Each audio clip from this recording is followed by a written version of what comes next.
Hello friends, आज है 15 नवंबर। तो आइए देखते हैं 15 नवंबर से रिलेटेड कुछ मोस्ट इंपॉर्टेंट करंट अफेयर्स और उससे रिलेटेड कुछ फैक्ट्स। तो अगर आप किसी भी कम्पिटिटिव एग्जाम की तैयारी कर रहे हैं तो करंट अफेयर्स का ये वीडियो लास्ट तक ज़रूर देखें। अगर आप इस वीडियो का PDF चाहते हैं तो आप हमारे टेलीग्राम चैनल को ज्वाइन कर सकते हैं। टेलीग्राम का लिंक डिस्क्रिप्शन में मिल जाएगा। अगर आप चैनल पे नए हैं तो चैनल को सब्सक्राइब कर लीजिएगा। तो आइए शुरू करते हैं आज का सवाल।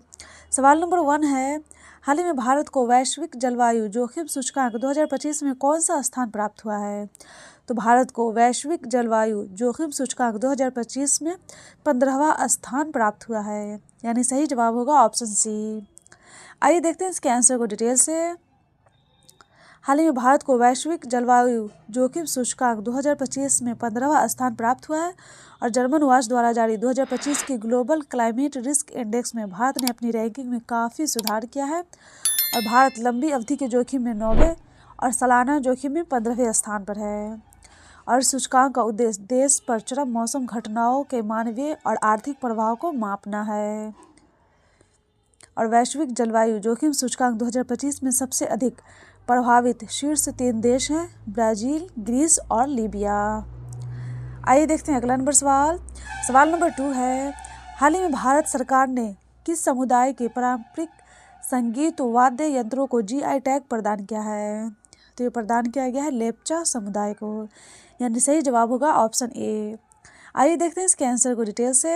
हाल ही में भारत सरकार ने सिक्किम के पारंपरिक लेप्चा संगीत वाद्य यंत्रों को GI टैग दिया है और तुंग बुंग यह एक 3 तार वाला एक वाद्य यंत्र है जो लेप्चा लोक संगीत का हिस्सा है। आइए देखते हैं अगला नंबर सवाल। सवाल नंबर 3 है, हाल ही में भारत नेट योजना को पूरे राज्य में लागू करने वाला पहला राज्य कौन बना है? तो ये पहला राज्य बना है पंजाब, यानी सही जवाब होगा ऑप्शन डी। आइए देखते हैं इसके आंसर को डिटेल से। हाल ही में पंजाब देश का पहला राज्य बन गया है जिसने भारत नेट योजना को पूरे राज्य में सफलतापूर्वक लागू किया है और योजना के तहत 43 ब्लॉक्स में हाई स्पीड इंटरनेट पहुंच चुका है और नवंबर 2025 के अंत तक हर गांव को डिजिटल इंडिया से जोड़ा जाएगा। और भारत नेट योजना का उद्देश्य हर ग्राम पंचायत तक ब्रॉडबैंड इंटरनेट पहुँचाना है। आइए देखते हैं अगला नंबर सवाल। सवाल नंबर 4 है, हाल ही में प्रधानमंत्री नरेंद्र मोदी ने किस देश में 220 मेगावाट की पुनातसांगछू 2 जल विद्युत परियोजना का उद्घाटन किया है? तो उद्घाटन किया है भूटान में, यानी सही जवाब होगा ऑप्शन बी। आइए देखते हैं इसके आंसर को डिटेल से। हाल ही में प्रधानमंत्री नरेंद्र मोदी और भूटान नरेश जिग्मे खेसर नामग्याल वांगचू पुनातसांगछू 2 जल विद्युत परियोजना का संयुक्त रूप से उद्घाटन किया है और यह परियोजना भूटान के वांगडू फोडरंग जिले में पुनातसांगू नदी पर स्थित है और परियोजना की स्थापित क्षमता 220 मेगावाट है। आइए देखते हैं अगला नंबर सवाल। सवाल नंबर 5 है, हाल ही में किस भारतीय मूल के ब्रिटिश लेखक को Dayton peace prize lifetime achievement award 2025 से सम्मानित किया गया है? तो ये सम्मानित किया गया है सलमान रुश्दी को, यानी सही जवाब होगा ऑप्शन ए। हाल ही में सलमान रुश्दी को नवंबर 2025 में अमेरिका के ओहायो में हुए डेटन लिटरेरी पीस प्राइज समारोह में लाइफ टाइम अचीवमेंट अवार्ड से सम्मानित किया गया है और यह पुरस्कार उन लेखकों को दिया जाता है जो साहित्यिक उत्कृष्टता के साथ साथ अपने लेखन के माध्यम से शांति को बढ़ावा देते हैं। आइए देखते हैं अगला नंबर सवाल। सवाल नंबर 6 है, हाल ही में किस राज्य के हर जिले में वृद्धाश्रम खोले जाएंगे? तो खोले जाएंगे नागालैंड, यानी सही जवाब होगा ऑप्शन बी। आइए देखते हैं अगला नंबर सवाल।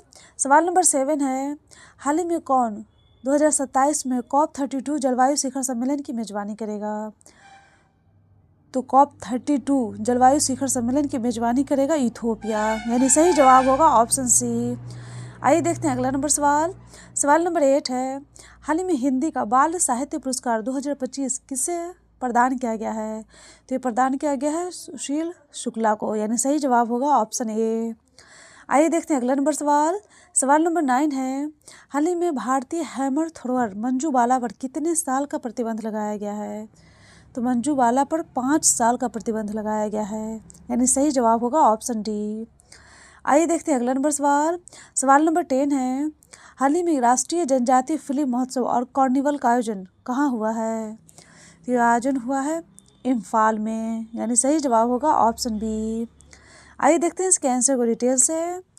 हाल ही में भगवान बिरसा मुंडा की 150वीं जयंती के उपलक्ष्य में जनजातीय गौरव वर्ष समारोह के अंतर्गत मणिपुर के इम्फाल में राष्ट्रीय जनजातीय फिल्म महोत्सव और कार्निवल का शुभारंभ हुआ है और इसमें 9 राज्यों की 23 जनजातीय फिल्में प्रदर्शित की जा रही हैं और महोत्सव 12 से 15 नवंबर 2025 तक आयोजित किया जा रहा है।